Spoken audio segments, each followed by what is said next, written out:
and welcome to another episode of Bury Our Bones with Cinema, the podcast that lives, breathes and dies classic movies, not so classic movies and everything in between. Joining me once again is the Jenny Agatha to Look, Jenny's in the Gutter, the Bob Dylan to my Bob Hoskins, the wonderful Mr. Simon Keet. In today's episode, we take an eventful hike in the Yorkshire Moors with John Landis' 1981 classic, An American Werewolf in London.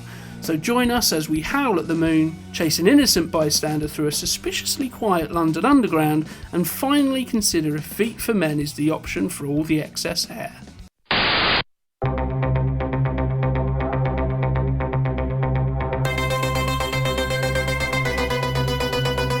Sometimes a simple jigsaw is just too easy and doesn't give you the feeling of achievement. At Jigsaw Puzzle Land, every single puzzle gives you a chance of redemption. Their games offer a challenge unlike any other product on the market today. They even have uniquely designed puzzles for each customer available on request. They have a huge range such as logic puzzles, physical challenges, lateral thinking games, riddles, and even an innovative take on good old-fashioned Twister. Each item is handcrafted from strong, high-quality and long-lasting durable materials, so you can buy with confidence. Stop by today if you want to play a game, but be warned, some of their games are so difficult, they just might make your head explode. Jigsaw Puzzle Land, because the crystal maze is for pussies.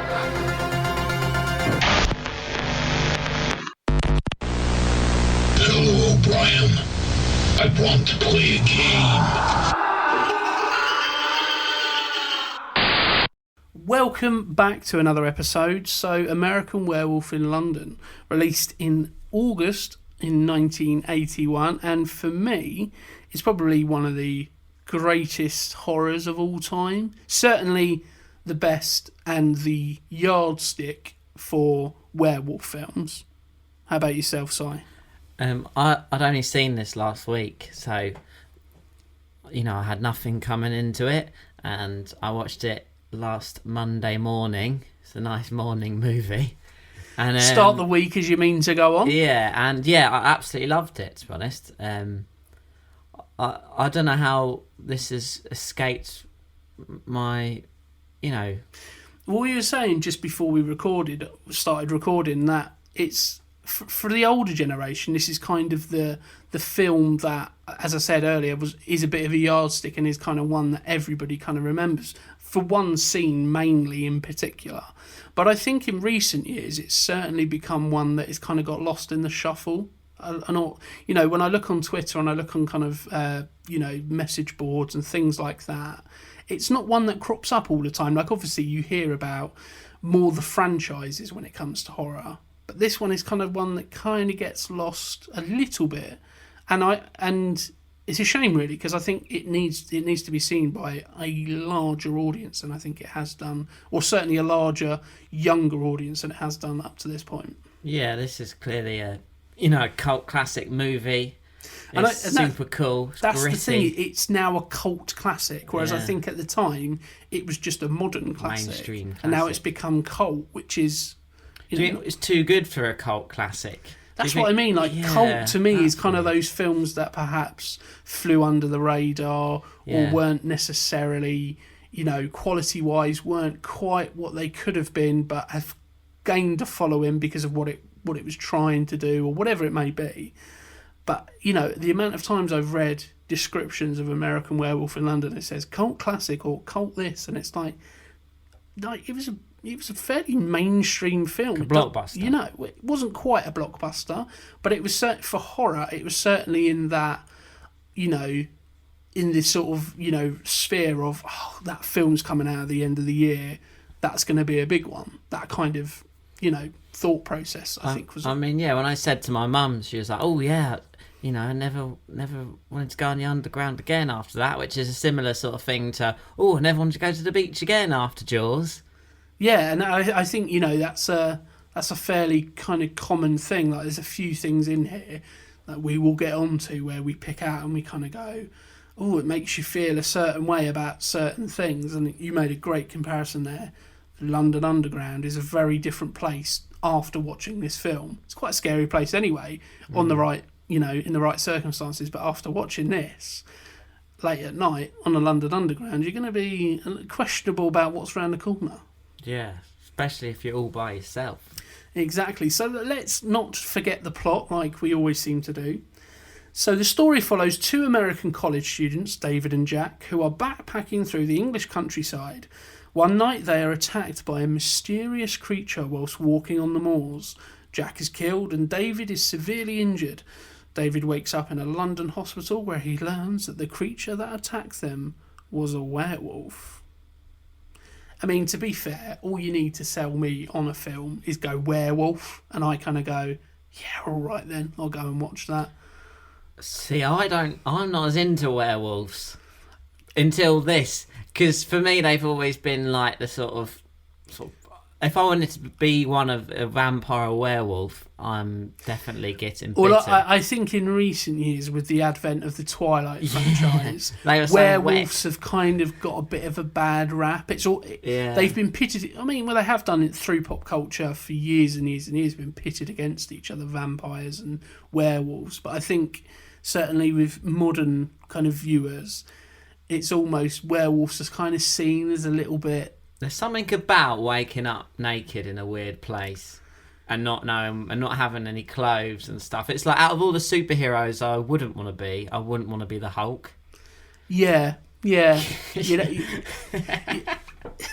It's a really weird way of putting it, but I totally understand what you mean. It's a kind of, there's a level of vulnerableness post change. What makes this movie really good, actually, isn't it? It's like it explores an awful lot of kind of subtext which you can you don't have to necessarily pick up on to enjoy it. You can just kind of watch it and absorb what's there.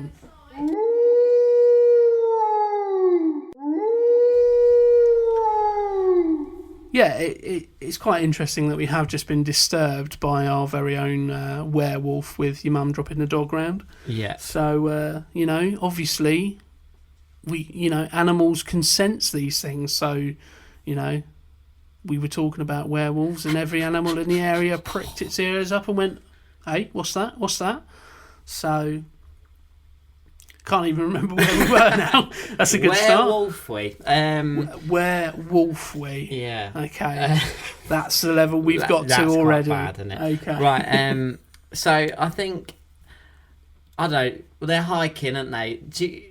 I really buy them. Like sort of they're on a little European break. They're sort of having a bit of a shit time because they're in England, and I really feel like, I don't know, being, as we're English, obviously, there's a few times in my life I've walked into a pub and felt like they have. I think anybody who lives in England will have done that. Yeah. They've walked a couple of pubs around where I live, you walk into and it's like, Christ, maybe we shouldn't have walked in this one. Yeah. I imagine it would be interesting seeing it from a US perspective or from across the Atlantic perspective, because from our perspective we can identify a lot with the scenery, the people, other than the two main characters. Well, yeah, the two main characters.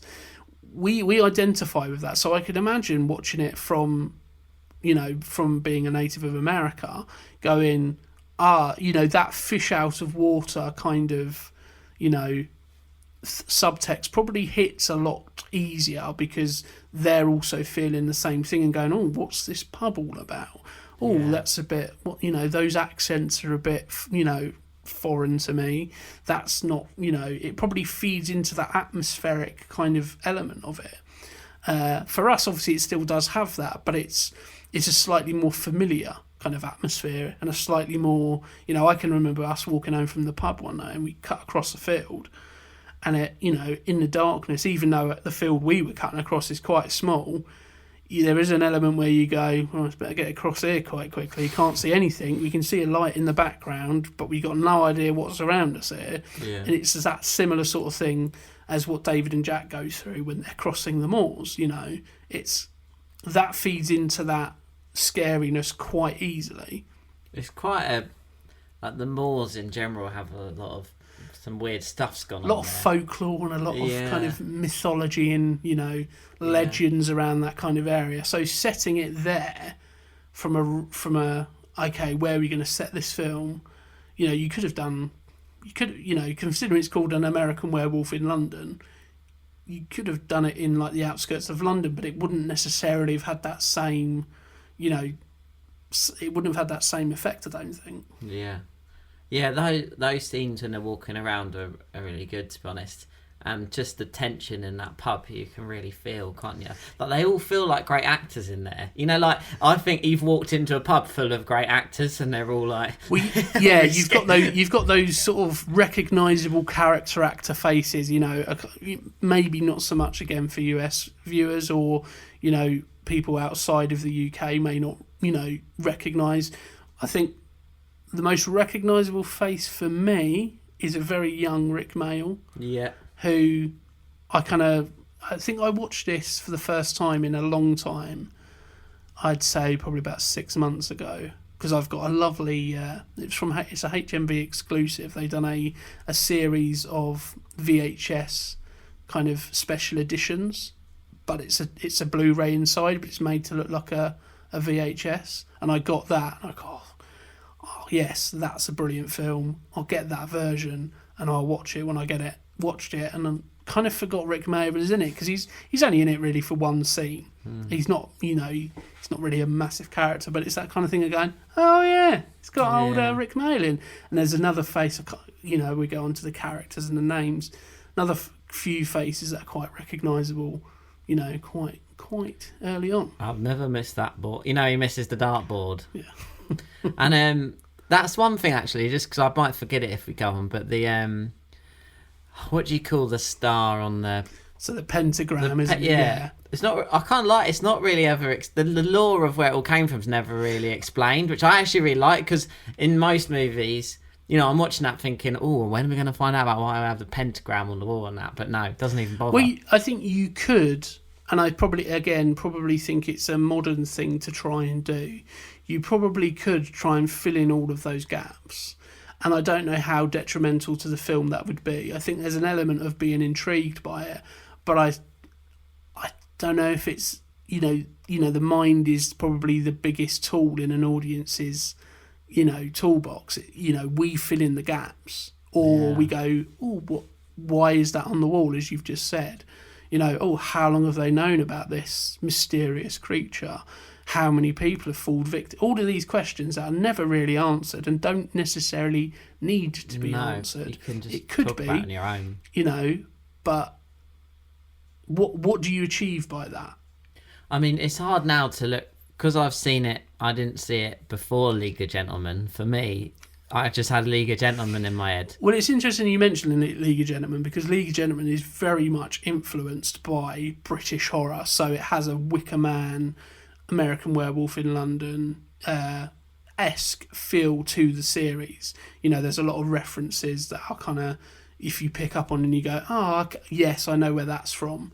So it's interesting you made that link, because absolutely, there's a couple of episodes where one of the characters does turn into this creature and this, so yeah. I just want something you mentioned actually quite early on, which I want to just kind of circle back to. Is the relationship between David and Jack.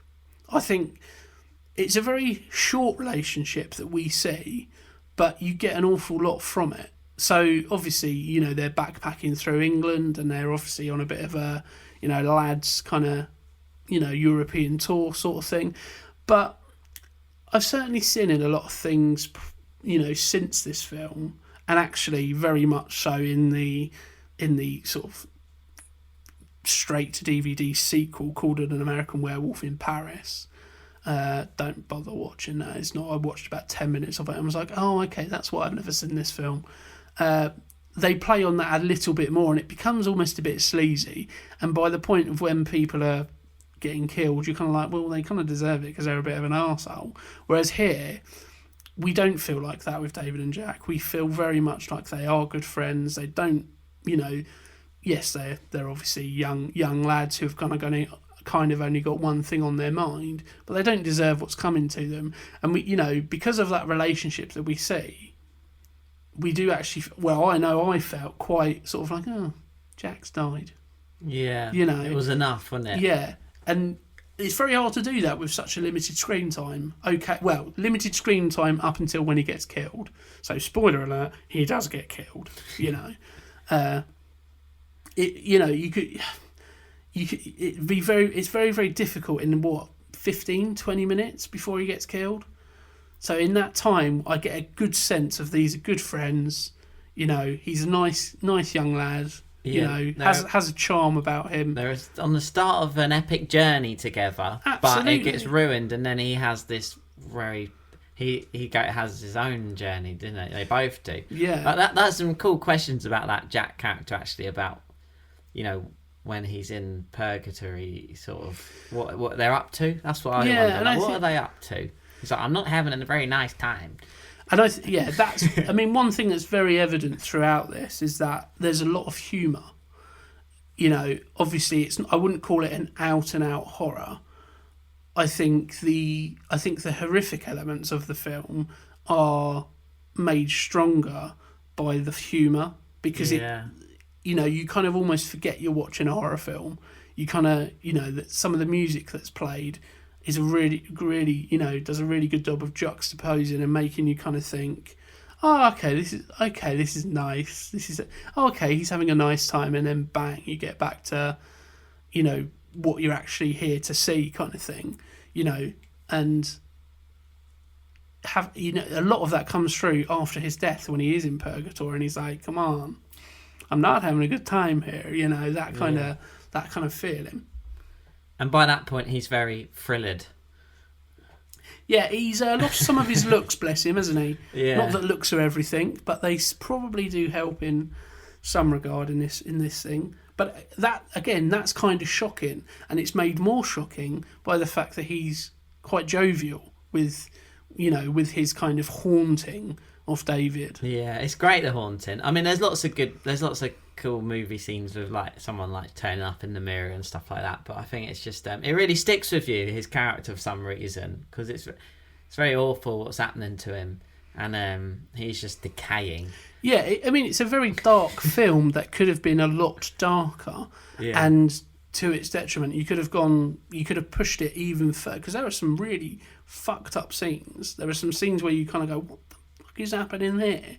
But it's not to the point where it just, it's heavy. It doesn't ever feel heavy. You're alluding to the dream sequences. Yeah, they kind of, they escalate. It starts off fairly, okay, it's just running through the woods naked. Okay, not that I'm saying everybody's done that, but I could imagine some people have, and probably can go, oh, that was a mad night out. I reckon that's a big there's a lot of Google searches. Nightmare running through the woods naked. Yes, what does absolutely. That mean? But they ramp themselves up quite quickly, and they get to a point where you go, I don't envy him before he's even got to the transformation sort of period. Do you mean the Nazis? Yes, zombies? The Nazi zombies, which is probably where Call of Duty got the idea from. I mean, that whole scene is that's epic. Bit. And I mean, you're always kind of expecting something when you're watching a horror film, but it does kind of completely come out of nowhere, because there isn't any kind of explanation for why there are Nazi zombies in this. No, but it's a nightmare, isn't it? And nightmares always absolutely weird, yeah. And I think that's the point, is it is just a totally left field, totally weird thing to put in there, like, because up to that point it's very much been hinting at this transformation, and he's changing and he's different. But that point, when it gets to that point, it's like, okay, where's this going? Because it's a lovely, happy, happy family scene. What's going to happen here? He goes to the door, and to be fair, you kind of expect maybe there's a werewolf there or something along those lines. But no, it's a Nazi zombies. And not just one, but his family then get absolutely mauled by this Nazi squadron of zombies. It's very, very, very, and it's one of those things where it's a good quiz question if you were to do what is this scene from, because it doesn't really relate to much else that's happening. It's just kind of plonked in there very on its own, as I said, not really explained, not just kind of there and goes, do with that what you will. And I think that's a really good element about it, because it does kind of make you feel up to that point, I've got no idea where this film's going to go. I know at some point where it's got to go, but how it gets there and what happens along the way, I haven't got really a good idea of what's going to happen. Do you reckon this movie would have had the same tone if Leslie Nielsen was the Doctor? I think it would have had a very different tone. Because it's close, isn't it? He's close. It's like Leslie Nielsen in Forbidden Planet from the 50s, before he'd done The Naked Gun and Police Squad. You kind of, you know, he plays it straight, but it's like Leslie Nielsen playing a character straight. I really like the Doctor. Yeah. I loved all of the supporting characters, actually. I don't know if you want to keep going through plot bits or what, but I mean, the Doctor's, he's like, you know, when he drives up to go to the pub and like find out about a bit more of what happened there, because he's sort of intrigued. He's kind of the only, at that point, he's kind of the only person who's kind of listening to him, isn't he? Obviously, you've got Jenny Agutter's character who kind of listens to him, but there's more of a romantic element there, obviously. But the Doctor is kind of the only one who's kind of actually going, when he's saying there's a werewolf, rather than going, he's just a bit mental, he goes, well, actually, there may be something in this. Actually, what he's saying does add up. You know, the two coppers, the two coppers is such a, like, that's what I mean about lightheartedness. Like, have you seen the Little Hampton movie, Wicked Little Letters yet? I haven't. They're very much just like from one of those movies. I think they're like, you know, they're almost from a sitcom. It's very British comedy kind of characters, really isn't it? You know, it's very similar. You get the guy who's straight laced, really serious, and then you get the guy who's trying to be really serious but is just a bit of a buffoon. Fumbling all over the place. You know, even things like, what's he do? Like bump into stuff? He knocks that load of stuff over. Yeah, he knocks the model of the anatomy down. Asks for would you like a cup of tea? And he's like, yes. Actually, no. You know, that kind of thing. And it doesn't really add anything to the film in terms of story, in terms of narrative, other than gives it a light-hearted vibe. So I think it's constantly trying to lull you into that false sense of security where you're going, oh, okay, this is, you know, having a bit of a comedy moment. And you don't really know how it's fitting into the overall, narrative of it all. And then at any moment, something could come along and go, bang, we're right back to Nazi zombies. Yeah. Yeah. You know. But let's get to the budget. You know, I always think you're looking at the budgets and looking at how much money was spent. It's always a really interesting thing, especially when you look at an older film. So this was made on a budget of $10 million, which in 1981 was a sizable chunk of change. You're looking at about $35 million today, the equivalent. So it's not a small budget affair by any means, but it's not, as you say, it's not your summer blockbuster. It's not your big action kind of budget. So, and I think a lot of that budget probably would have gone on things like special effects and probably locations and stuff like that stuff, because a lot of this is, most of it is on location, and locations where probably it would have been difficult to film and things probably would have overrun. It wouldn't necessarily have been a pleasant filming experience on the Yorkshire moors in, probably early February. Anybody who's experienced the British weather will probably know. I don't think they filmed it there. I think they filmed it in some... No, they didn't. I think they filmed it in Wales. Oh, I think. Okay, fair. I have got that written down. We come across that later. Okay. So on a $10 million budget, it made just under $4 million back in its opening weekend. And it got a domestic gross of $31 million back, and a further worldwide gross of just under $31 million. So it's a very successful film. You've tripled your initial budget. And I think there's probably a couple of scenes that we keep alluding to and we keep kind of like, elephant in the room mentioning, that I think has kept a lot of audiences coming back to this film, or word of mouth recommendations going, oh, have you seen that scene? Which is kind of, when you do a werewolf film, everybody kind of wants to see how you tackle the transformation. If you don't tackle that very well, or if you use, CGI, back to that debate, it may not go down particularly well. But here, they pushed the envelope for 1981, certainly. What, in the transformation? In the transformation. Yeah, it's absolutely insane. He's in a lot of pain and agony, isn't he? Yeah. And it's sort of, you kind of see it all, and the way his hands are like stretching out and stuff. Which is, I mean, even now, what we're looking at, 43 years later. So, yes, you can see bits where, if you're being cynical, it may look a little bit silly. But on the whole, everything stands up. That hand stretching element of that scene is absolutely horrific. The bit where his mandible and his jaw starts to protrude out. Even the very simple thing of like when he opens his eyes and they've changed to those yellow, piercing, yellow and black eyes. There's even the bit where his body is elongating, and you can see how that's done. It's quite clearly, the top half of his body, and he's through a what you call a false floor, and then they've got the rest of the prop body, as it were. Cool. But even so, yes, it may look a little bit silly at first glance, but when you think about it, what's happening to him is absolutely horrific. And across the board, it doesn't shy away from those scenes and from those bits to really kind of shock you. Like, it goes full force on a lot of it.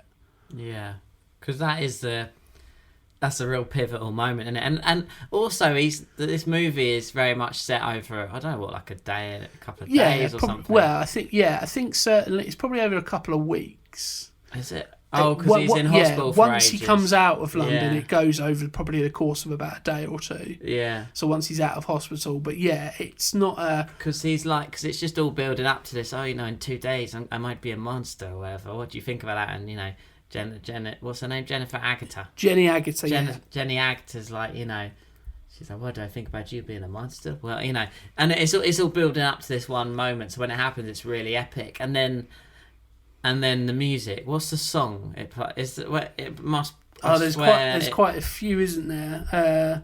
I know it uses Blue Moon at one point. I swear it plays one of them whilst he's on the turn, so to speak. I don't think it has any music over the turn. I think it does. Is there music? Shall I find out? Find out, because that's going to annoy me otherwise. Yeah. But yeah, as I say, whenever you're going to do something like a werewolf film, it's almost like if you're going to do a werewolf film, if you're going to do a zombie film, if you're going to do any kind of monster film, the monster, whatever it is and in however facet it is, has to look good, has to, be scary, and has to do what it's there to do. If you have a rubbish looking werewolf, then it's going to look terrible. It's very difficult. One of the problems with an American Werewolf in Paris is that they have the werewolves are completely in CGI, or certainly the sections I watched were, and it totally doesn't. It doesn't, because it's CGI. It doesn't feel real. So yeah, you have to kind of get that right, and it 100% gets it right here. I might have been wrong. I don't remember now.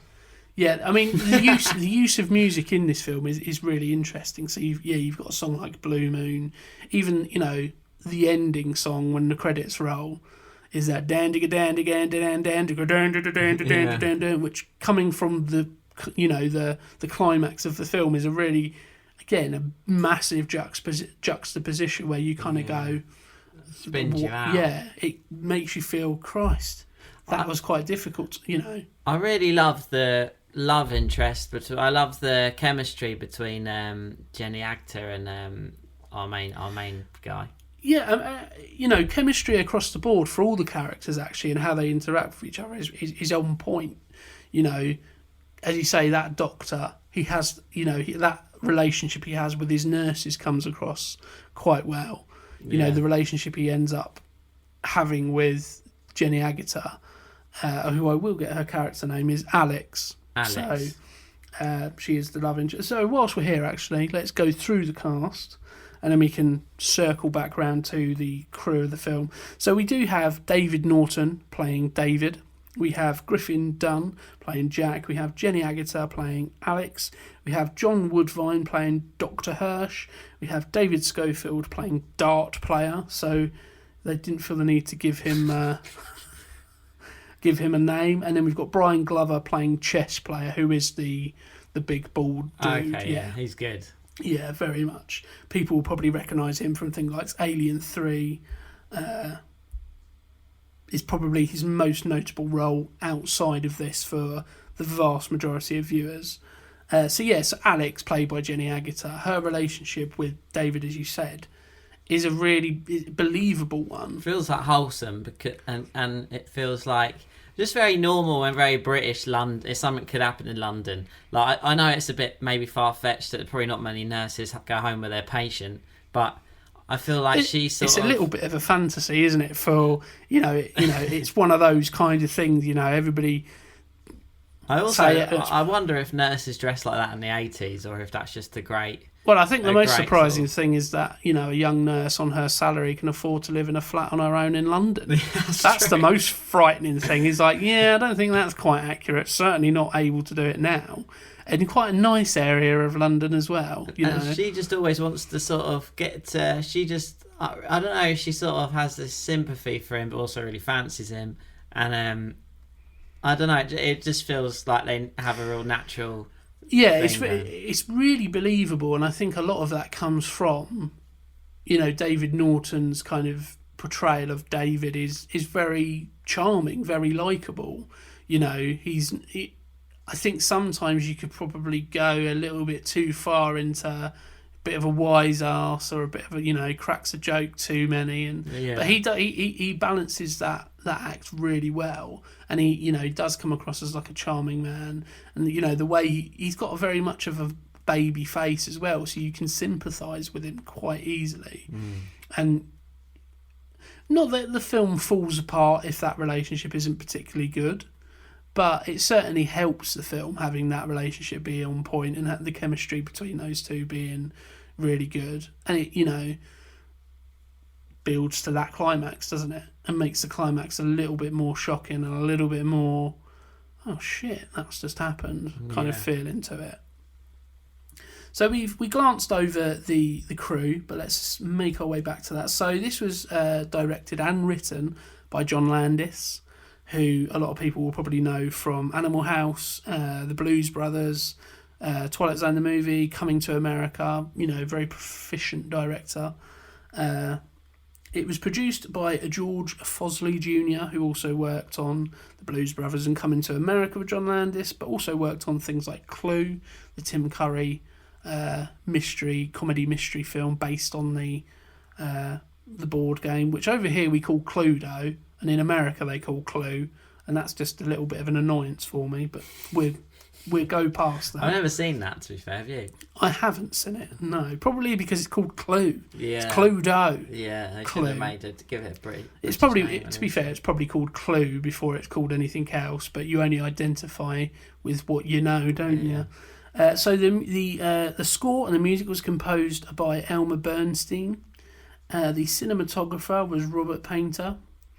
The editor was Malcolm Campbell, and I think the editing is really, really good here. There are some really nice quick cuts. We were just watching that scene in the London Underground, which I think is one of the best scenes ever in horror. I think it's so atmospheric. It builds tension amazingly, and I would say it's one of those scenes for me that I forget an awful lot about, but as soon as I see it I go, that's my favourite scene in cinema, because I think it's quite odd having an empty London Underground, but obviously late at night it will be more empty. And there's something really eerie about that area. Yeah. And movie trivia, that one piece of movie trivia I know, is that actor who's running away is in Star Wars Return of the Jedi. He's the guy that goes, bib for tuna. He says, "You wanna wanga?" He's like he looks like he's not a Twi'lek, but he's got the big sort of Twi'lek-y big head, and he stands by. He's like outside of Jabba's palace. It's really he's quite well known. You learn something new. Yeah, that's him. Yeah, and he's got some. He's great in that. He's also great in this. Like, this is it's maybe a lucky role to play, really, or something. But he definitely carries it. The escape, absolutely. He again. Not that it ruins the film if that actor isn't particularly great, because ultimately he's there to serve a function of seeing how dangerous this werewolf is. But it certainly helps that scene that he plays it really well, and I think it's, when I was saying about editing, the way, when that werewolf is just about to get to that character and it quickly cuts and it's the scene of the lion in the zoo, that editing there, that's a great bit of editing. It may seem really, really simple. It may seem, how much control over that Malcolm Campbell had and how much was John Landis, I don't know. But that's a really good, quick way of kind of, right, how do we get to that scene? How do we move? How do we get, in the arc of the film, how do we get to the next scene? It's a really great way of doing it. I actually saw a bad one of them the other day in The Lost World. It cuts from questionable film. A dinosaur eating someone, maybe the little dinosaurs at the beginning scene. Oh no! So this family are on a beach, and a girl gets attacked by little compies, little small dinosaurs. Oh yeah, those and little things. And it pans to the mum of the child. She sees the girl, and she runs over, sees her daughter obviously getting attacked, and she goes, "Ah!" It screams, and then it cuts to Jeff Goldblum yawning. But it's like it's like that's this done badly. But maybe that's what. God, it's Steven Spielberg. I'm sure he knows what he's doing. Maybe it's really good. I don't know. I don't think he directed that one. I think he produced it. Okay, I think fair. I may be wrong on that one, but certainly go back and listen to our Jurassic Park episode. Nonetheless, it's definitely not as smooth. It's not as smooth as, but maybe it's not. And also not as logical. Yeah, but. And funnily enough, I think he's getting a train in the underground. Jeff Goldblum is getting a train. Well, what do you know? In 6 Degrees of Separation, we've gone from. Is that a direct reference? I don't think it is. That's just spun me out completely. Because it's cutting from an underground to a lion, and this one's cutting from a dinosaur to the underground. I think they had that in mind. Well, maybe they certainly watched American Werewolf in London and went, "That's a really nice edit. How do we do that?" Yeah. And unfortunately, they weren't quite skilled in their ability to do it. They had it all, but on the tape they used, Jeff Goldblum was yawning. They had all the ingredients and they fucked up the cooking.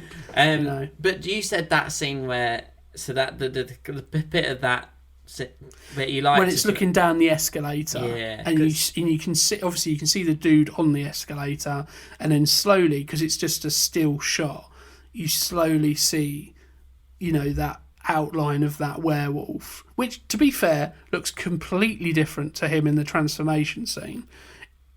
It's a very different looking werewolf, but obviously, it's creepy though, isn't it? And I've seen it's that the way it's horror film slowly since. kind of. I like the slowly, and it's not a jump scare; it creeps in. And yeah, it's like, and I always find, like, I think when I watch horror, if there's lots of jump scares, I kind of think a jump scare is a really easy cop-out way of scaring somebody. Like, you can make somebody scare if they're not expecting it by just making a loud noise. It's not particularly skillful. What is skillful is how and when you use those jump scares.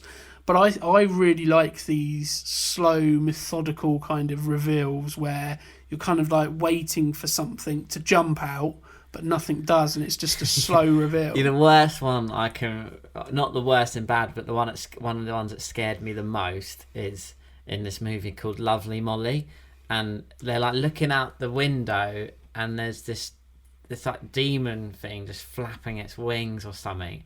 And I remember I was going to like a music rehearsal or something afterwards, and I watched that, and then I stopped it on that scene, and on the way over I felt just grim.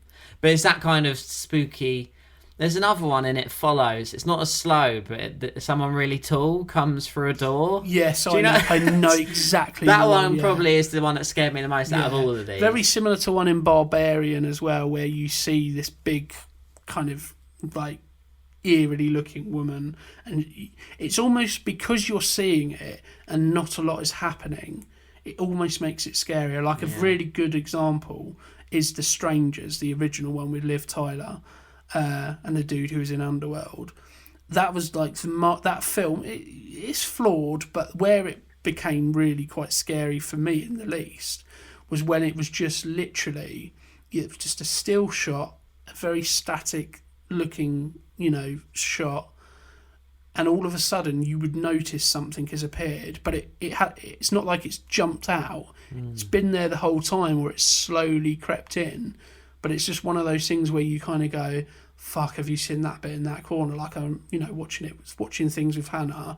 Every now and again we'd be watching something and she'd go, oh my god, look in the window. It's that kind of thing, and nothing's jumped out, but it's almost like, oh shit, I've just noticed that thing. Has that been there the whole time? Has that been looking right back at me? And that's what I like about this shot, is that it could have quite easily had the I almost said lion because it goes to a line. It could have had the werewolf run straight out and up the escalator and maul the guy, and you see everything. But it's almost what you don't see that makes you kind of go, that's quite horrific. Also, the tunnel looks really symmetrical. The escalator's coming up into the middle of the street. It's coming from the corner. It's just like really cool. Anybody who's interested in filmmaking or in any kind of, film in general, that is just a really nicely executed shot, and really, as you say, symmetrical kind of look. It's a really iconic look and shot.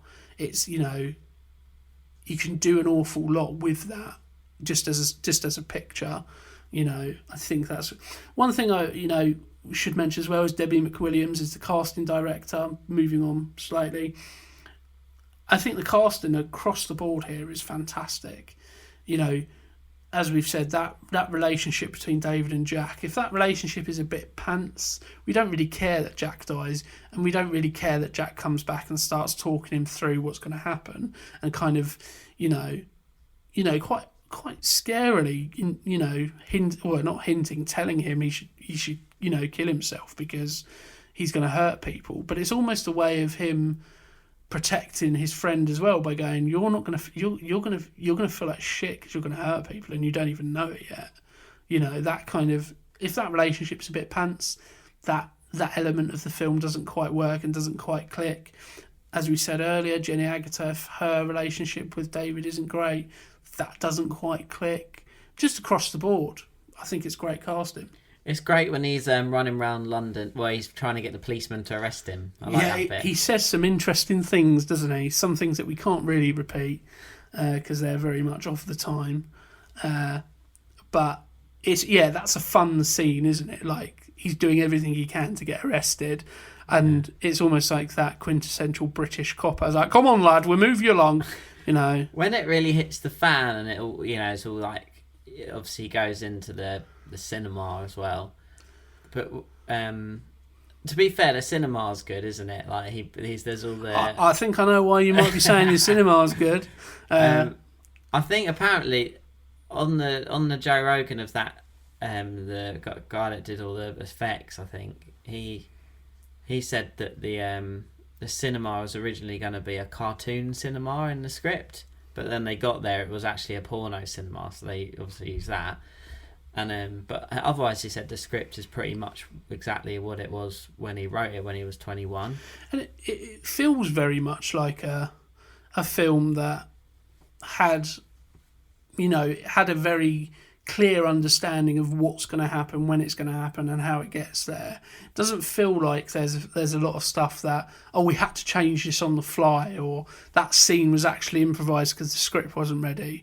Oh, this didn't quite work, we had to shoot around that. There isn't a lot of that in here. It feels it's very polished. Yeah. And when he's introduced all the people he's killed is great, I think, in the cinema. And again, another funny moment where you've got the couple where they're like, this is such and such who you've killed, and and they're like, hello. It's very sort of like, again, you could have that where it's quite scary. Like, you've got the guy who was killed in the subway. He's very much, you killed me. This isn't a laughing matter. I'm now stuck in purgatory because of you. And then you've got the two people like, you could put a gun towards your head and pull the trigger. Yeah. It's very, very light-hearted in what they're actually talking about. It's quite heavy, deep stuff. The bit where it all hits the fan and he's smashing up the city, it's all going a bit crazy. Cars are crashing into each other. Reminded me of Superman 2. Where I really enjoyed the action in this movie, actually. It certainly, as it goes towards that climax, it does certainly kind of feel very much very frenetic and very chaotic. It's slightly over the top with the amount of car crashes it has.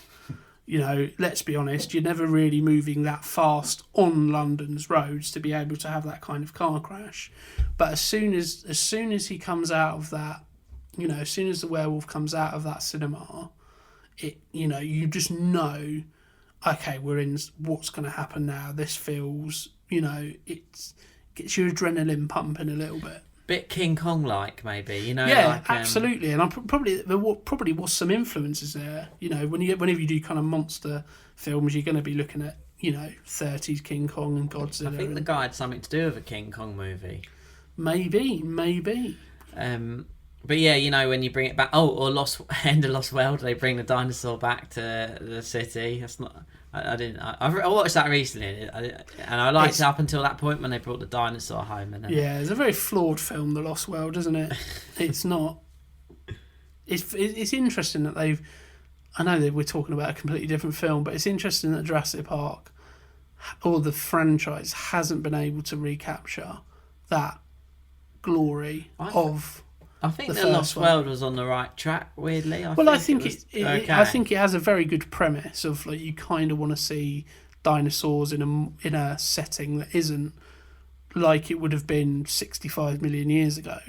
Okay, let's put the dinosaurs in the city. That's pretty cool. But then beyond that, it's the execution. I think it's pretty much, unless you've got Spielberg directing, which I don't think he was. I will double check that, but it's very difficult, isn't it? But that's a different film franchise from what we are talking about. But back on American Werewolf in London, I think it's interesting looking at the reviews and looking at the scores, because critically, depending on which site you look at, it was very favourable with critics and fans at the same time. Usually, there's a noticeable drop between one. Usually the critics like it, but the fans hate it. Or the fans love it, but the critics hate it. Whereas this one, we've got, and Rotten Tomatoes, it has an 89% score with the critics, an 85% score with the fans, has an IMDb rating of 7.5. Metascore, it has, a 7.8 with the fans, 55 on critics' reviews, so slight dip there. But generally speaking, a very well-regarded film. And I think I've said it a couple of times, but this is the yardstick for, this probably came along at a time where, it was probably, thinking about the Wolfman, I think that was 30s. So similar sort of distance between now and American Werewolf in London was American Werewolf in London and the Wolfman. So you're looking at what could you have done in the 30s with a werewolf? What could you have done? Which obviously they were hampered by the time that they made the film. So what can we do in the 80s? And in the 80s, obviously, starting to have a lot more practical effects. Things that we'd started to see in cinema was starting to be quite edgy and quite... So it came along at a time where people were itching, I think, for a new kind of werewolf adaptation. I think after this you had things like The Howling, which very similar kind of well, not a similar premise, but another, werewolf depiction. And this became that new standard bearer of, if you're going to do a werewolf film, here's what you have to try and beat, or at least be as good as. And I don't think anything I've certainly seen since that point has really kind of... There's a couple, but I think, Dog Soldiers, I think, is a good... I don't know if you've seen that. No, sorry. That's a good... Sorry. That's a good kind of... A good example. I think I'd like to now, because that's another movie. I need to check that out. I think... I feel like I was saying at the beginning, I guess, I feel like werewolf stuff for me up until watching this has always been a bit lame. Like and like even the Underworld series, the more it went into the werewolf stuff, the more and more worse the movies got. Yeah, I think it's always been a thing of, I think, obviously, in popular culture, obviously Dracula and vampires were kind of first. And I think they've kind of been, vampires and werewolves were almost like the DC versus Marvel of its time, where you've got two different laws and two different mythologies and characters and whatever. Let's put them together and have like a super fight, a bit like King Kong and Godzilla, that kind of thing. And I think the problem with that element is that there's always going to be an eventual winner. There's going to be, if you pit two things against each other, one of them has to lose. And I think part of the problem with werewolves being put into vampire culture is that they always come out second. Like werewolves, I don't think, other than when it's purely a werewolf thing, have never really been pitted as equals to vampires. It's always the vampires always get, I said earlier about Twilight, well, the main love interest is a vampire, so it's going to be the vampire. I know they kind of ask the question, who's she going to go for, whatever, Edward or Jacob or whatever it is, but they're always kind of treated as a little bit of a joke. And I feel like that across, another interesting one was Van Helsing, which was supposed to be a bit of a start of a franchise where you've got all of these universal monster. You had Frankenstein, you had Dracula, you had Van Helsing, you had werewolves in there as well. But I feel like it's always used as a bit of a gimmick. And I think you have to give werewolves and its mythology, you have to give it its own space and its own breathing room. Yeah, it's its own thing, and I think it really, and maybe it is just harder to make a cooler werewolf movie, and that's why this movie really comes through. That it's managed to make a good one. So there's quite a lot of good vampire movies. Yeah, I think that probably comes down to how easy it is to capture being a vampire compared to capturing being a werewolf. Vampires are all a bit saucy as well, live in the shadows. Yeah, it's all a bit sexy. Whereas and a bit, you can very much lean into when you got more than one werewolf, you kind of get a load of bros. Yeah, hanging out. Well, it's the whole alpha male type thing, and actually, I don't think that's the best kind of mythology of werewolf and lycanthropy or whatever you call it. I don't think that's the interesting part. I think there are much more interesting elements. It's more about kind of like more of like a primal kind of survival instinct type thing, and probably about man's inner animal more than anything. Oh yeah, I mean when he wakes up actually in the zoo, I mean that's shot with actual wolves and he's naked, isn't it? I couldn't think. Yeah, I mean I don't. Oh yeah, he probably is. Probably is actual wolf. Yes, because they actually go over to him. It's not in two shots, is it? I don't think so. There is two shots. You see him, and then you see the wolves. But there is those other shots where you see the wolves go up to him. So whether or not they were wolves or if they were like huskies or from that angle, I don't know. But yeah, it's that there's it's just so much to love here. Like the more we talk about it, the more I remember another scene, and the more I go, oh yeah, that bit's really good. Oh, that bit's really good. And you don't often get that with films. Like there's usually a bit in a film where you could do with that, or you could go, that was a bit lame, that was a bit silly. But here, I'm not going to say it's a perfect film, but I think it's pretty darn close for a werewolf movie anyway. Yeah, no, same here. I think I don't know, I'll definitely be watching it again, and I think it's definitely stuck with me. For me, it's really important when the music is good, and I think although they might have just shoehorned a load of songs in with the word moon or whatever, yeah, I think it really works. Yeah, to be fair, they're good choices. Yeah, it has quite a few. So obviously you got Blue Moon, I think, is one of the songs. Just trying to see if we've got any of the other songs written down here, which I probably Van Morrison, don't. Moon Dance or something. Yeah, that's another one. Yeah, and there's actually some quite nice kind of like references to lots of other things. So probably one that a lot of people would pick out, but also it's quite easy to miss. The fact that he's wearing a red puffer jacket is a little nod to Little Red Riding Hood. That was a specific conscious choice of going, well, actually, let's have a little nod to that. We don't have a female protagonist or a female main character, but we can have that little nod to, Is Michael Jackson wearing a red puffer in Thriller music video? It's interesting you should say Michael Jackson, because I have got some interesting factoids about about the world that is Michael Jackson. So, interestingly, let me just find it. I did have it. So,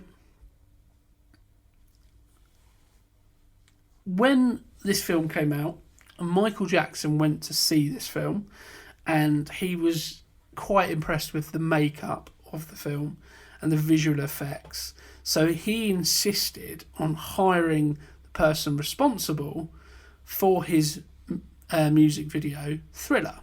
So obviously when you look at those and you go, yes, he's wearing a red puffer jacket in there, probably a nod to American Werewolf in London. The makeup in that Thriller video is the same person doing it. And when John Landis agreed to direct the film, he obviously been working on this for an awful long time, so it's a bit of a passion project for him.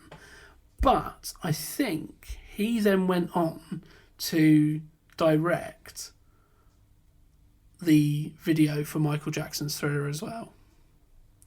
So you've got John Landis playing, you're directing both parts here. So that's where those kind of links and those similarities obviously come from. Yeah. Oh, yeah. No, I knew it was related. I thought it was the effects person, but he also directed. John Landis actually directed the music video. He did. That's what it says here. So if I have got that wrong, I do apologise. Right. Call me up in the comments and what have you. That sounds right. I mean, the Thriller, that music video is... I mean, that's something I watched over and over again as a kid, to be honest, the Thriller music video. I didn't like it because it scared me. Like that was probably the first kind of inkling into American Werewolf in London. As we now know, the links are there.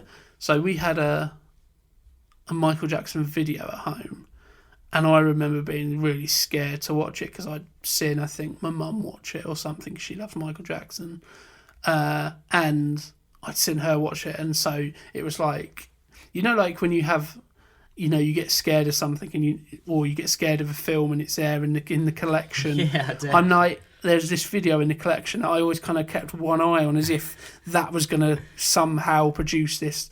There was a video shop in Hampton called First Choice, and it was like behind the arcade, yeah. And it was and there was like a cover of a movie in there. I think it was called like It's that horror movie, like Night Watch or Night Wish or something. Oh yeah, Night Watch. Yeah. Yeah, and it was the cover just used to really The one with the scare sort of me.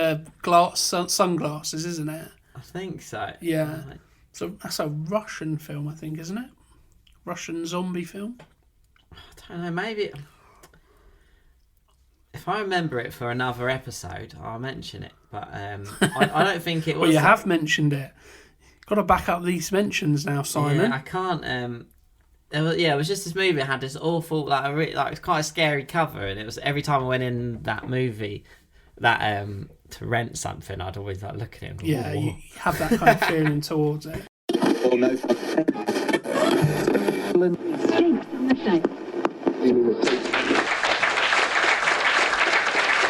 Hello and welcome back to Deal or No Deal, where before the break, Gary is hoping to find a low number in box number 6.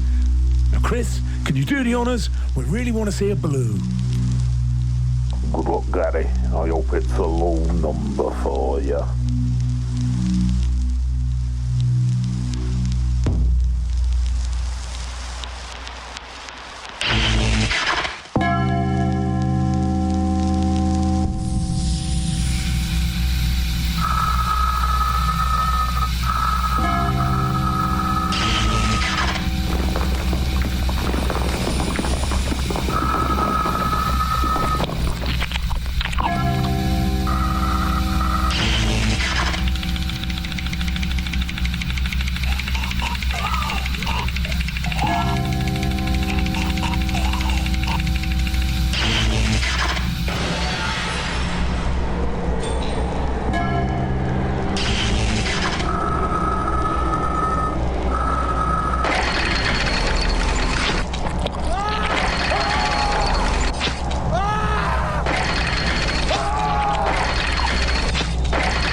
Since Mr. Blobby.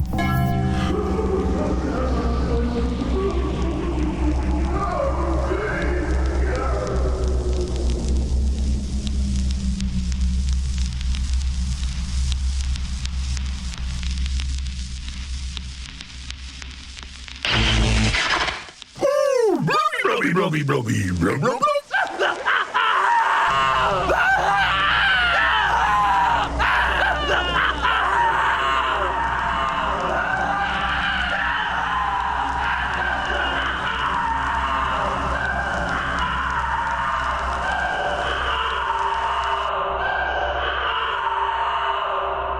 Oh no.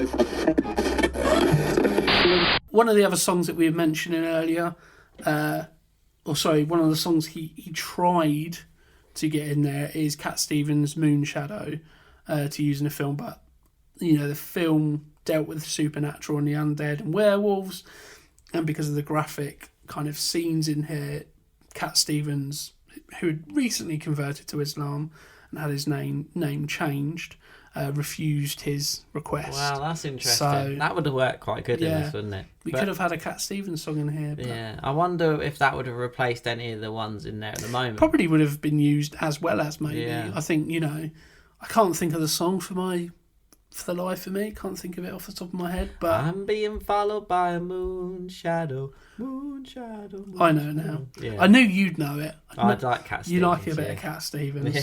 Stick that on the vinyl. So interestingly, the thing we haven't really mentioned is the sound of the werewolf, because that's quite a piercing kind of scream here. And I always remember thinking when I first watched it, is that obviously not a werewolf? Because as far as I know, werewolves aren't real, but I'm happy to be challenged on that. Is that a lion's howl, or is that a wolf's howl, or whatever it may be? It's actually a combination of a wolf and an elephant. Ooh, that's cool. And it's simple things like you could just have had a wolf howl, and that would have been more than enough. And actually, probably the vast majority of film directors and lesser skilled filmmakers probably would have just done that, was get a wolf howl. But actually putting it together with an elephant screech or, noise makes it just that little bit weirder and a little bit more alien, I suppose is the right kind of word, or a little bit more supernatural, because it's not something, everybody's heard a wolf howl, really, but and everybody's heard an elephant, but nobody's heard, up until this point, nobody had heard a wolf howl combined with an elephant noise. So that's quite interesting. And it was actually played backwards as well. Oh, really? Yeah. That's so cool. even again, going into that kind of editing, I kind of want to watch it back now. Just to hear that. And simple, tiny, and I think across the board, that's the level of that's detail. the mark of it, is that across the board, little tiny things that actually, on its own, probably don't make much of a difference, but all told and all combined makes such a massive difference. And because there's several different howls, in some instances there's like a mixture of 7 or 8 different animals to create another type of howl as well. So it's not just a wolf's howl. I think that's really interesting. Yeah, that's cool. I wonder what that's like. I'm glad they didn't use that. Some people can do elephant noises, can't they? Well, that's taken. Some people can do elephant noises. Yeah, I'm not one of them, and I'm not sure that you are either. No, I can't do it. No. Well, let's okay. So. moving on swiftly from that. So during the sort of the process of getting this film made, because this was a film that had been in the works for quite a while. So I think when John Landis first started filmmaking in the early 70s, he had this idea, and I think it was just a case of how long is it going to be till I get to make this film. So he was trying to get it made, and Rick Baker, who I believe is the let me just have a look. I'm not sure who Rick Baker is, but Rick Baker, somebody who I'm presuming worked on the film, became tired of waiting, because it took about 8 years, and decided to Rick Baker, let's take a bit of a step back. Rick Baker was one of the people who helped make the werewolf prosthetic, or not the prosthetic, the animatronic werewolf. So he was actually waiting for this film to get made, and Rick Baker became tired of waiting for it and decided to use what he'd been planning for using for this in the film The Howling. So that, I think The Howling was 1980. So just got out before American Werewolf. Oh, wow. Might have even been the same year, actually, but around a very similar sort of time. So we could have had what we saw in The Howling. We could have had that here, but obviously didn't quite go that way. And apparently John Landis wasn't particularly happy with this, because you kind of wouldn't be, really, would you? If we were making a film and you said, oh yeah, I'm going to use, let's say, oh yeah, I've got this music that I'm going to use for this film, and we're like, yeah, let's use it in our film together. And then you go, oh yeah, I'm bored of that, I'm going to go and do it in this other film. You would be a little bit miffed. So apparently John Landis became screaming down the phone at Baker, saying, how could you decide to do this? How could you, betray me like this? And eventually got Rick Baker to leave The Howling in the hands of his protege, Rob Bottin, and would only end up being a consultant for that film. So coming back to this, leaving him free to do this film. But apparently the relationship between Rick Baker and John Landis hasn't really kind of recovered, and John Landis never really forgave him for this. I wonder, is The Howling good? I don't think it's as good. Yeah. I think it falls into the tropes a little bit more than I've only seen it the once, and that was fairly recently. And if you gave me a choice between this and The Howling, I'd choose American Werewolf in London every day of the week. The Howling is a little bit more. I think it happens at from memory. I think it happens at like a summer camp type thing. Okay, already. So you've got a load of young teenagers, seen a lot of those. promiscuous teenagers who get eaten or get attacked by werewolf. It's not a summer camp. Maybe I think it might be like a psychological treatment centre or something. Yeah. So I think so much of a lot of why this, it's a great setting, isn't it? In the moors and then London, it really just brings it really feels for me. It feels very grounded in properly in reality. Really, it's a really good contrast. Been to many summer camps. It's a great contrast of two different locations. Obviously, the hustle and bustle of this London location compared to the emptiness and the secluded. I can't even say the word. The secluded area of the moors. Not that Londoners are particularly welcoming, but when there's lots of people around, not necessarily you feel safe, but that if anything goes wrong, you've got lots of people who could come and help you, let's say. Whereas if you're out in the country, I like the idea of living out in the country, but I know there's an element of me going, but what if something goes wrong? Yeah. Who's there? Sure. Yeah. Especially, I'm not great with animals as we know. If there's an animal out in the woods, I'm not going to be able to deal with it. And it has that kind of, it's a very different setup. And I think probably a lot of films would have just set it entirely in the countryside. Have it in the Yorkshire moors for the entirety of the film, because it's a very atmospheric area. But setting it in London for the majority of it kind of means you see something you perhaps haven't seen before. Really, there's a werewolf loose in the city. There isn't. You haven't really necessarily, or certainly not up to that point, seen that. No, for sure. Apart from the King Kong thing, I guess the werewolf. Yeah. I think that's a close one. Yeah, but it doesn't really fully go. It does go fully into that, doesn't it? But it'll. I don't know. The movie's cool, isn't it? Just before he's out going crazy in London, he's with a load of undead people in a porn theatre. It's not likely to be recreated ever as. They're probably doing bad knockoff of this movie one day. Well, as I say, the sequel is.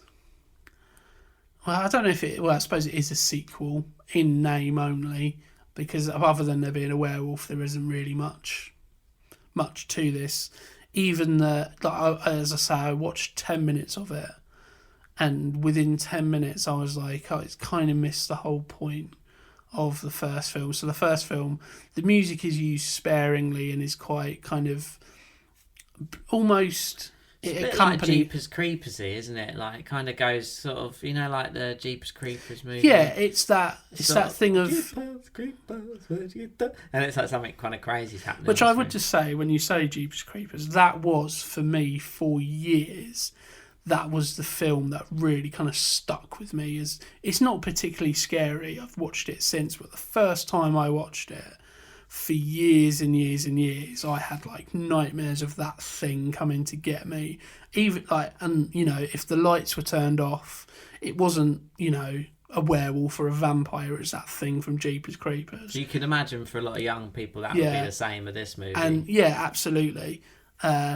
So that's just a bit of a weird sidebar there, but there's a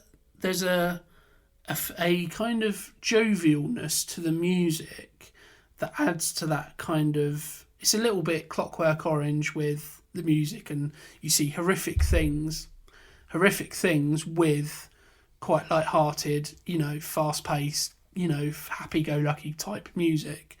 Whereas in the first 10 minutes of American Werewolf in Paris, it's big, gothic, almost Dracula-esque type music, Transylvania type lightning. There's lots of rain, and it's you've kind of just gone the completely different direction. You wanted to do a werewolf film, and you thought, I know what will get us a lot of people watching. Call it an American Werewolf in Paris and say it's a sequel, which it's not really. Yeah, fair. I will do my best to avoid that movie. Yeah, I mean, it's for your own benefit. Not gonna lie. So, and I think across the board, John Landis definitely took a less is more kind of approach, and it's kind of a bit of a staple of any kind of monster film where don't show too much too early. You know, I think there's only really one film which actually kind of bends the genre, and that's a Korean film called The Host, where you see the thing very early on, but then it subverts what you expect from the genre. Whereas here, and with a lot of other monster things, you see glimpses. Jurassic Park does it, and you know, because we mentioned earlier, go back and listen to our episode on that if you haven't already. You know, you see glimpses of the dinosaur. Here, you see glimpses of the werewolf. You see glimpses of King Kong, glimpses of whatever it may be, and slowly, as it goes on, you see more and more and more. And I think sometimes that kind of journey is a little bit too quick. So you see a glimpse, then you see another glimpse, and then all of a sudden you see the whole thing. Whereas here, to be fair, right up until the end of the film, we haven't really seen the whole of the werewolf. And then when we do, we only see it in glimpses. And I think it's that thing of us as an audience, we're filling in the gaps. We're the ones doing all of the work. As soon as you show something, the mystery's kind of gone. And even when you glimpse something very quickly, you've got a picture in your mind, but our memories are fallible. So the less is more approach certainly helps itself and helps the feeling of this film here. Yeah, and I think I was, to be honest, what really sort of shocked me in this movie was the ending. Like, for watching it the first time, just that classic. I wasn't really expecting one of those endings where he just... You kind of expect there to be a happy ending, don't you? You kind of expect him to be okay. Oh, well, that, you know, because much of modern kind of takes on werewolf things are, how do you reverse the spell? Yeah. How do you save yourself? And this one isn't about that. This one is more, you don't. The only way to do it is to die. And, you know, we get told that very early on. The only way to stop you hurting people is to kill yourself. And David's like, come on, you can't be doing that. What are you on about? And it's only when, you know, essentially it's, you know, death by cop, isn't it? It's down an alleyway as well. Yeah. It's kind of like very like London-y, like. Yeah, you know, you could have gone for a big. They kind of done it with the Blues Brother-esque which kind of makes a bit more sense actually now that I know that John Landis done the Blues Brothers. The car crash scene, there's a famous car crash scene in the Blues Brothers, which I think for years and years and years, like the record, may even still be the record. People will know that scene if you've seen that film. You know, you have that kind of spectacle, but you don't really have, and it's surprising that this film doesn't feel the need to have it, or we're not saying the only thing it's missing is it doesn't have the King Kong on Empire State Building moment. It doesn't have that. It doesn't have the werewolf, you know, climbing Big Ben or going into whatever, you know, a famous landmark. It doesn't really have that. Which you would expect, and that's what would happen today. Storyboard that in. Like, oh, absolutely. Of course. Yeah, no, you know, I think the werewolf would good. kill somebody over Marble Arch. It would be, that's what it would be. But we don't have that. And actually, at no point did I watch this and go, that's what it's missing. That's what it needs, because it doesn't have that. It's very much it just very much feels like a chaotic ending and a very sort of very climactic kind of, you know, finale, whereby there is no happy ending. You know, we feel quite sorry for Jenny Agutter because she has to see it. You know, Alex, the character, has to see the person she's started to fall in love with turn into this horrific creature who, to be fair, she did kind of, you know, ignore the red flags. He was doing some strange things, you know, when he comes back with that woman's coat and nothing else, and she doesn't really go, Are you okay? I think she does, but she thinks it's a psychological problem she can maybe help him with. She glosses over it very, very quickly. I think if you were to do that in real life, let's say if I went home now and I was wearing a lady's coat and nothing else, I think Hannah, my wife, I think she would probably have reason to think something was wrong. Yeah, but if your friend was killed by a crazy murderer, is what she thinks, serial killer type person, maybe I'm being too cynical, because that's a very good point. Yeah, I feel like she just thinks, and maybe there is a part of her that sort of is thinking, ignoring it because of the love. Maybe. Yeah, and but yeah, I think because when I watched it, I thought, I'm surprised the doctor even like believes him really, but then actually it's like it is getting covered up, and then he goes up there and they're all acting very strange, and it's like it does make sense that he believes it. Like I think it all does add up in this movie. Actually, I can't think of any plot thing that sort of isn't. No, and it's a very common trope, isn't it, when somebody is going through something supernatural, something psychological. It's very common to see in films people go, I don't believe you, I don't believe you, I don't believe you. And that does happen here. But it doesn't, for example, if you were to make in this film today and you were to do a 2024 version of An American Werewolf in London, I think here are the things that would probably be different. One, there would be a big backstory about the werewolf. There would be a character who explains everything. Well, 30 years ago, this lad, he was walking through it. It would be that kind of thing. You'd have a lot more characters going, he's off his rocker, him. Yeah. There's something wrong with him. I wouldn't trust him as far as I could throw him. Something like that. There would be a big spectacle moment, a famous landmark. Wherever you set it, there would be a famous landmark and the equivalent of King Kong on Empire State Building type shot. I also think their relationship wouldn't be as casual. Like, it wouldn't just be... It's almost a bit hook-uppy. Like, it's almost a bit like, do you want to come back to mine? Have you got anywhere to stay? Come back. I don't... To be fair... I think they'd properly fall in love in a moment. I probably think that certainly women these days are probably a lot more suspicious of men, and probably wouldn't invite as many. Come back and stay with me, you've got nowhere to stay. So a lot would be different about this film if you made it today. And not that if you were to remake it, please don't remake it, or do a take on that story. Not that it would be worse, it would just be very, very different. And this is kind of, I think, as I said before, the standard bearer, but it's also the kind of first in the genre, really. Obviously, I think when you compare The Wolfman to this, they're two very different films, because Hollywood is a very different place in the 30s to what it was in the 80s.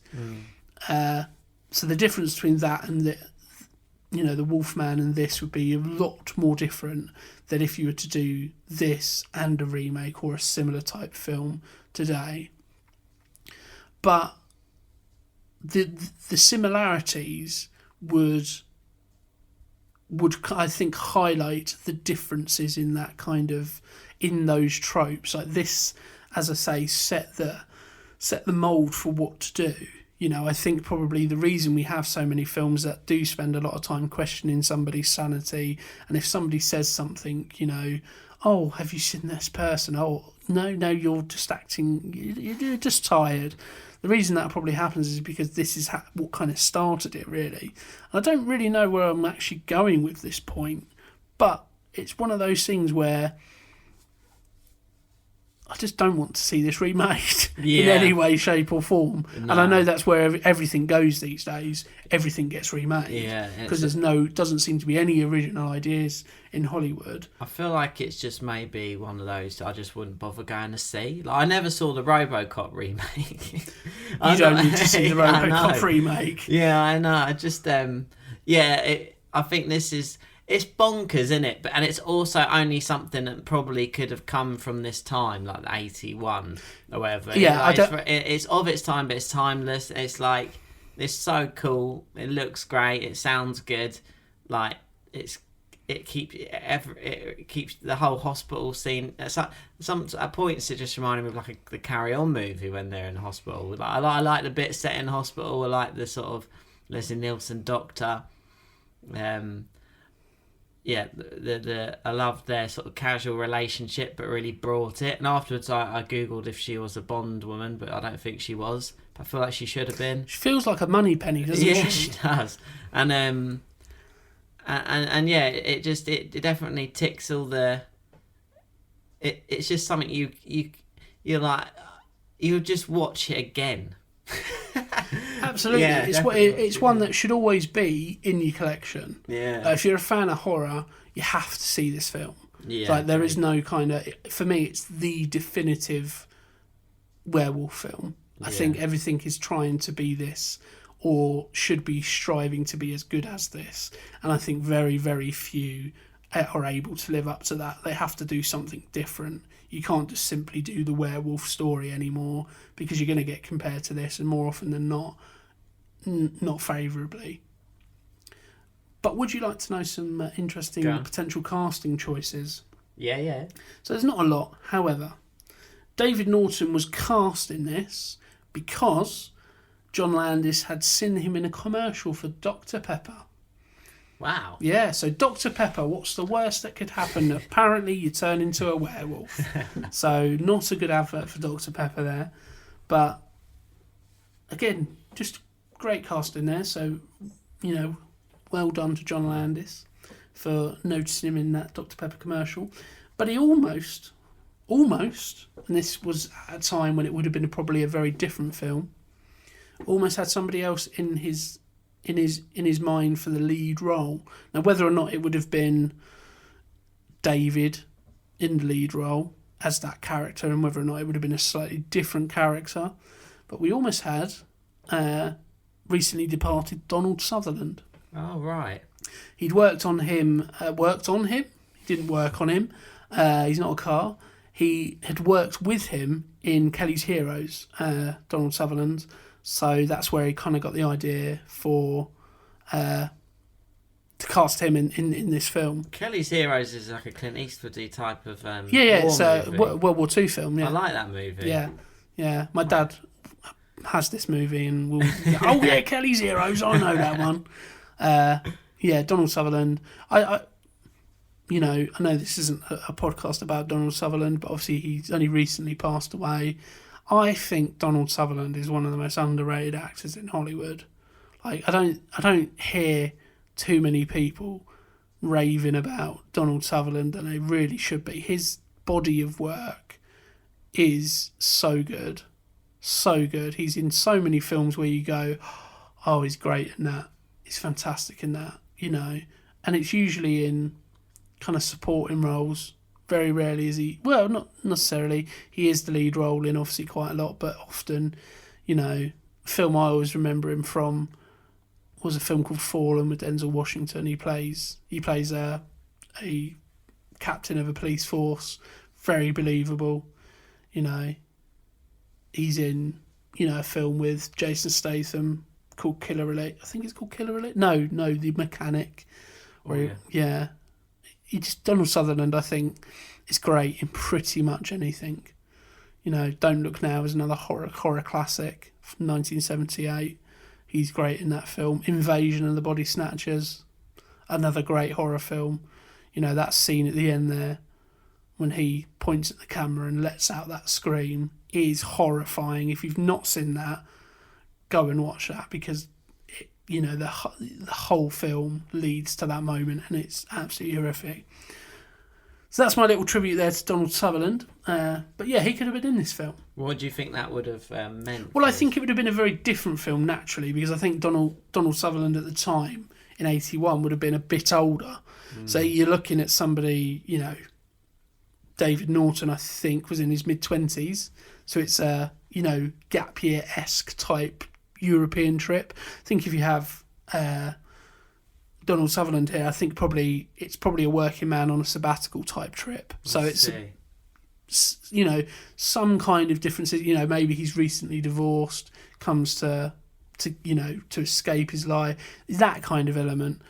but I think it works absolutely. It 100% works. It's just different. And I think That sounds like a great movie. to be fair, I kind of want to see Donald Sutherland transform into a werewolf now. You know that. You know, nothing against David Norton, but I'm now going, this could have been even better. You know. So it's interesting when you hear about people who could have been in things and what could have happened.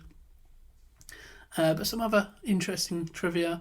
Something you mentioned earlier. So the scene where he gets, he tries to get arrested. So he mentions a famous line. He says, "Prince Charles is followed by a term that we shouldn't be using these days." And because he calls King Charles that, and calls his sexuality into question in the film, a disclaimer was added to the credits which read, Lycanthrope Films Limited wishes to extend its heartfelt congratulations to Lady Diana Spencer and His Royal Highness the Prince of Wales on the occasion of their marriage, July 29th, 1981. Well, we know how that ended. Yeah. But it's just quite an interesting thing where they felt the need to have to do that. Yeah.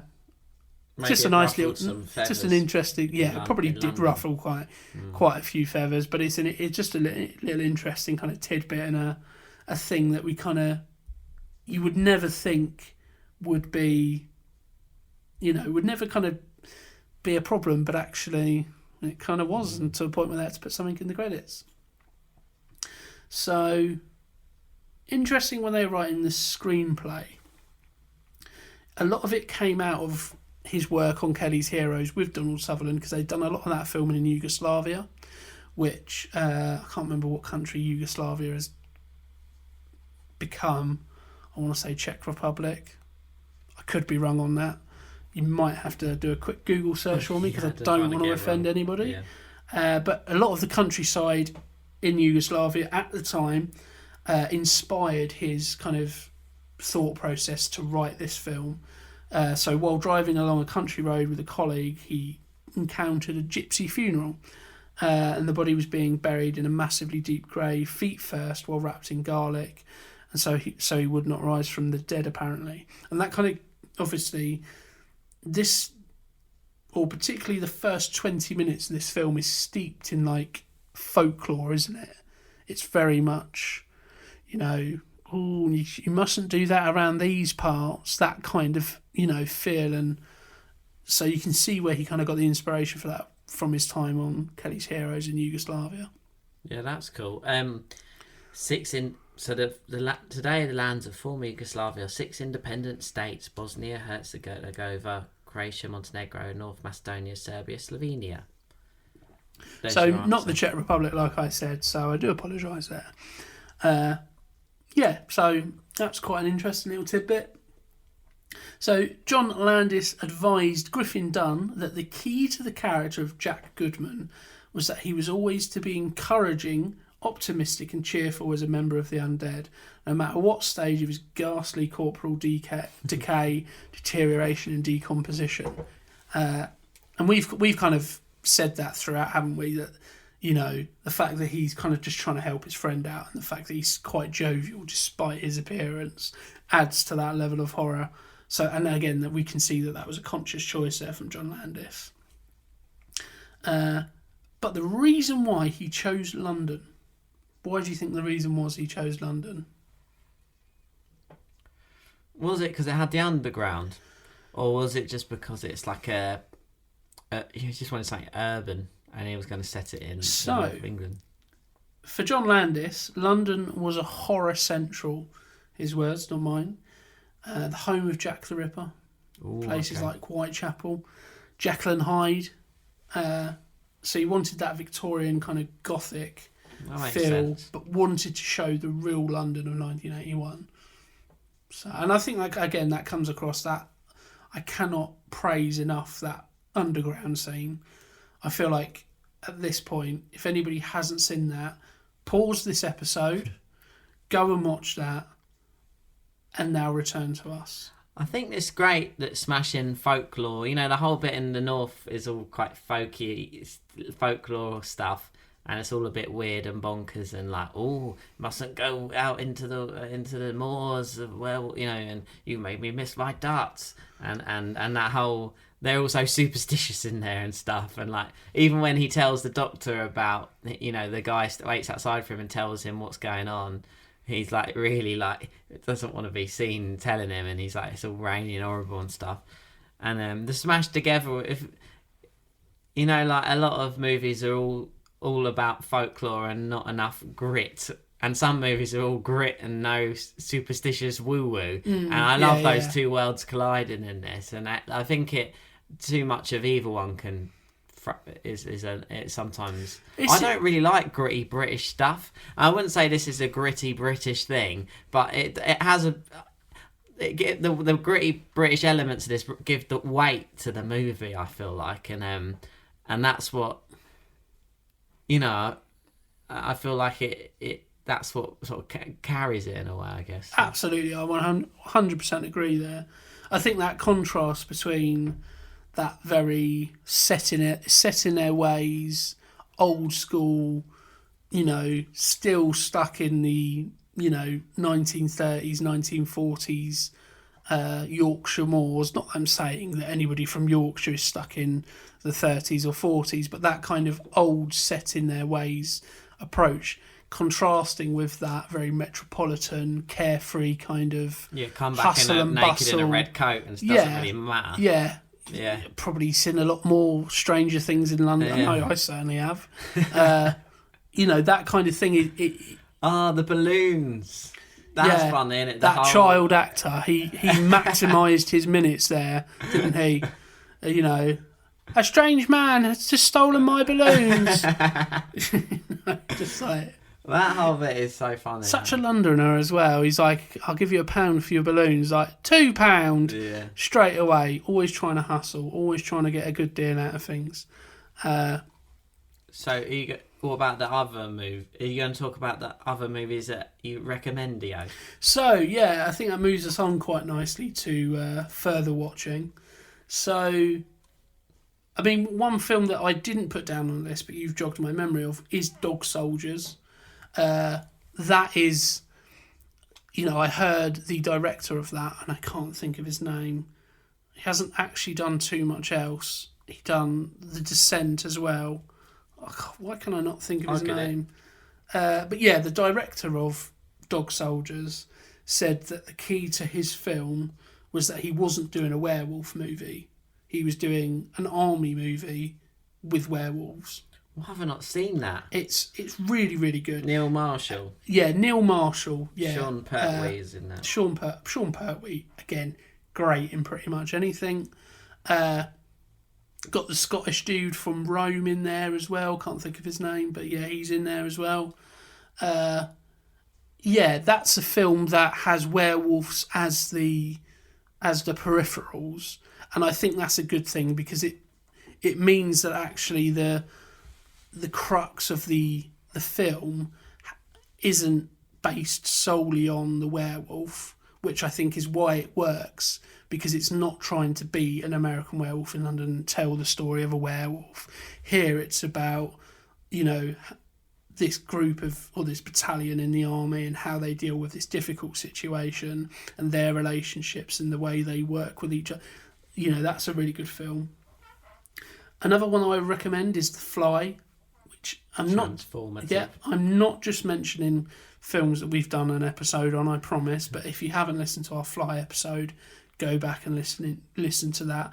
Yeah, I think the similarities with that gruesome kind of metamorphosis, in that it's a slower metamorphosis over a series of, you know, several stages, but very, very similar in its kind of feel and its vibe. You know, it's very grotesque, it's very difficult to watch in places. And another one I think is Shaun of the Dead. I think this pushes, well, this is a good setting or good jumping off point for Shaun of the Dead with that horror comedy aspect. You know, it gets those scary bits right, but it also gets those comedy bits And I think, without American Werewolf in London, we don't get to Shaun of the Dead. I don't think. Yeah, I get what you're saying. I think, I love Shaun of the Dead. The ones for me, to be honest, it's that What We Do in the Shadows. I really like that movie. Yeah. And I think that one, because of the comedy... So after all we said about vampires, your recommendation is a vampire film. But it's I get what you mean. It's how they do werewolves in it. It just makes me laugh. The swearwolves and stuff. Yeah, I don't know. yeah. I think that kind of has that. It's more silly, obviously, but I do just like the tone of the silliness in that movie. I don't like it as much as this, but this has got more... I can see the similarities there, absolutely. And then, I don't know, that movie Creep, do you ever see that? It's grim. Yeah. I don't really like that film. And when I was young, I watched it and it scared me. I think that's... yeah. That's kind of what I mean about, like... That's all the grit and no relief. Absolutely. Whereas, What We Do in the Shadows is all the relief and no grit. Yeah. So you could have literally done American Werewolf in London like you did Creep. The whole thing could be set in the London Underground. There's these secret tunnels and all of this. The whole thing could have been set like that. Very dark, very dingy. You don't see a lot of the werewolf. And it probably could work. I don't think it would be as memorable as this. So I think, that I can see how you got to Creep because it's similar kind of setting. But it is that, what we were saying earlier, where go too far one way, you get to Creep, and if you go too far the other way, you get to What We Do in the Shadows. Yeah, and this is like, it's just sort of this is it's like a fun movie. It's also got some fun, sort of slightly scary bits in and stuff. I feel like it's I don't know. I guess this one just will stand the test of, or has stood the test of time, maybe more than those the ones that go down. Pretty good going that we're talking about this film 43 years later. Yeah, and not in an ironic way. And I'm not, and it would have always been something that I would have come round to watching. It's just it really is something that growing up, it obviously wasn't on those like Film 4 or whatever was the free ones, and it wasn't in my maybe the cover of it in the store wasn't like that, didn't grab my attention. I don't even remember seeing it, but everyone I've spoken to has seen it. You think from when we were growing up, this was, we were born early 90s. So by the time we were getting to the time where we were probably being a bit more independent in our film choices, this has been out for 20 years at least. So we're in a position of going, well, there's all this other stuff as well. So, and I think it is quite easy to kind of get lost in the shuffle. The only real reason you're going to watch this film really is not the only reason, but if you were to go horror films, this would probably be on the list, but it would be quite far down the list because it's not a big genre film. It's not a big franchise, and it's not, your slasher. It's more of a, it's a harken back to those Universal monster movies, isn't it? Yeah, that's another one there. You could The Wolfman, any of those Universal monster movies. Hammer House of Horrors. Yeah, absolutely. Get a little bit of Christopher Lee and Peter Cushing in here. Yeah, they could have been one of the characters in the. You could have quite easily had Peter Cushing as the Doctor, couldn't you? Yeah, that's true. I'm now fantasy casting in my head. Speaking of casting, would you like to know? I know we've kind of glossed over the cast. Would you like to know how Rick Mayall was cast? No, I can't. So John Landis was coming over here to direct the film, and he went, I believe, in London to see a little comedy show, which had a young Rick Mayall and his sidekick, or not sidekick, his comedy partner, Ade Edmondson, doing a very kind of early version of The Young Ones / Bottom. And John Landis went, I like that dude. I think I want to see him in my film, and that's how he cast him. That's a bit like he done with bit like he done with Dr. Pepper, a bit like he done with David Norton in the Dr. Pepper commercial. He saw something that he liked, and he went, I'm having that. Did David Norton go on to do anything else He kind of notable? didn't, and I don't really know why. Like, he's got all the makings of being perhaps it was something he didn't necessarily pursue that much, but I think he's very much been in like American TV shows more than anything. There's nothing else really that he's done of note that I could really pick out and go, oh yes, I've seen him in that. That's where else I know him from. Some of the things I wrote down as to what he had been in. He'd been in a film called Separate Ways shortly after this. Hot Dog the movie. Don't know what that's about. He was in a later iteration of the Amityville films called A New Generation in the early 90s.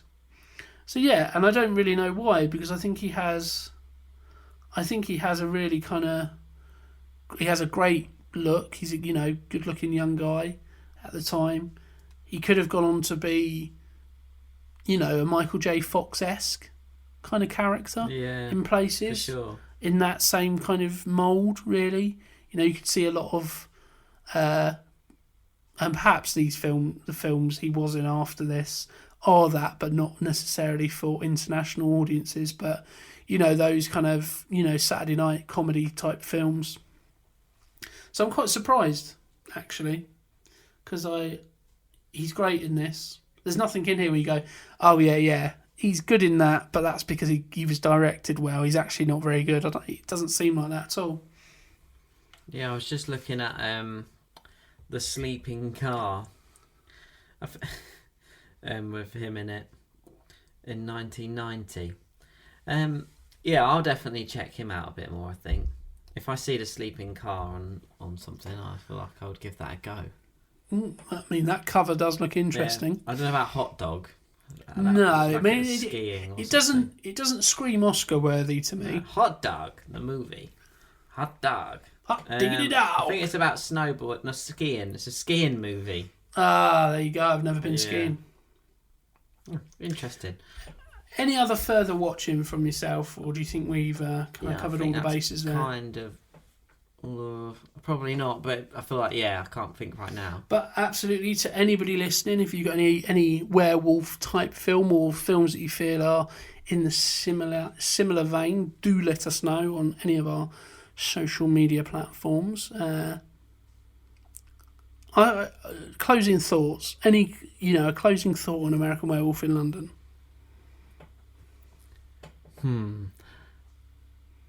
I think what stuck with me is how nice she was to him, and how she wanted to sort of get to the bottom of it, and I don't know. I feel like I think that's sort of what that was the nicest bit about this whole movie, was their sort of relationship. That's so weird, isn't it? But I think, I don't know why, that's what stuck with me. I'm like, I like these two. Like, they have great chemistry. Oh no, he's turned into a werewolf, obviously. Immediately, you want them to live happily ever after, don't you? You want them to make a go of it together. You don't want to see I feel either like of for me, them. it's like, I did go out with this guy I met from America, but yeah, I feel like she at one point she says she's had like 7 lovers and 2 of them been like one night stands or something. I feel like she just say, I went out with this other guy I did actually quite like, but he got shot. I wonder whatever happened to him. That kind of longing for. Yeah. I think for me, the kind of my closing thought on this is kind of going to echo things I've mentioned before, where this really is the yardstick for werewolf, and to be fair, body horror in some respects. Maybe not quite as much body horror, but certainly for werewolf and folklore type films. I think this stands in the same breath in places. If it had been, if you just spent the whole of the film in Yorkshire, the way that it's done in the early parts, you would be looking at similar kind of themes to The Wicker Man, and those kind of. There's a film called Kill List, which has a very interesting take on like folk tales and things like that. So yeah, the yardstick for werewolf films is 100% an American Werewolf in London.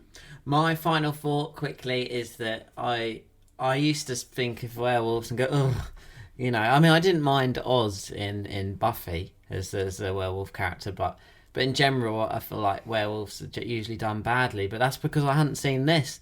And I mean, if I'd have saw this first, I would have been like, oh, you can do werewolves good if you just, you know, try a bit harder or somehow. But yeah, now if I see something new with a werewolf in, I won't immediately, you know, switch my brain off.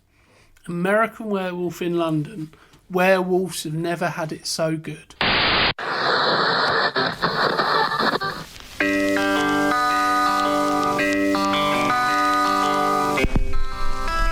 Tired of never having enough money to enjoy the things that you love?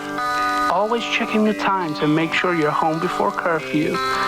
Constantly being nagged by mum and dad to get a job? Well, then look no further, because this summer, Camp Crystal Lake are looking for volunteers. This exciting summer camp will look great on the CV when you apply to college. Plus, you get to hang out with other teenagers looking to have fun in the New Jersey countryside. Applicants must be proficient in at least one of the following skills: running for prolonged periods, strong voice projection that can be heard from afar, resilience through challenging situations, good spatial awareness, or strong teamwork. If this sounds like you, then please send your applications to Mrs. Voorhees at Camp Crystal Lake, 1980, and please give a full list of details. Disclaimer: you might be expected to stay beyond the summer.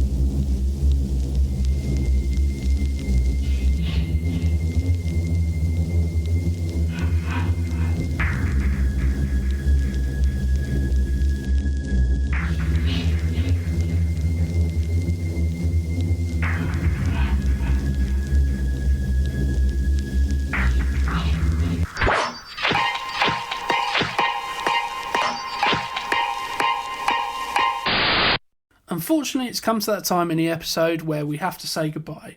We hope you've enjoyed the episode as much as we've enjoyed putting it together for you.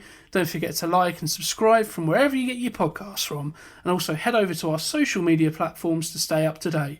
We thank you for listening to Jimmy Murphy, Simon Keet and Ryan Etherington. Together, we are Bury Our Bones with Cinema.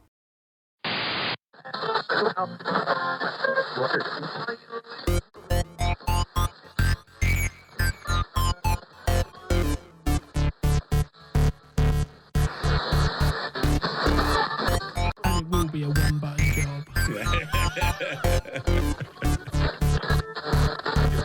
Boom, boom, boom, boom, toom, toom, toom. I have a terrible tendency to just scroll about and record. But if you're talking, when we're doing it, I still find it slightly distracting. It's a bit weird, but I think it's a bit weird, but I suppose... maybe if you listen to it back, see if it sounds... I was like, I'm going to have to stop it. You listen to it back, Good job I observed that well, wasn't it?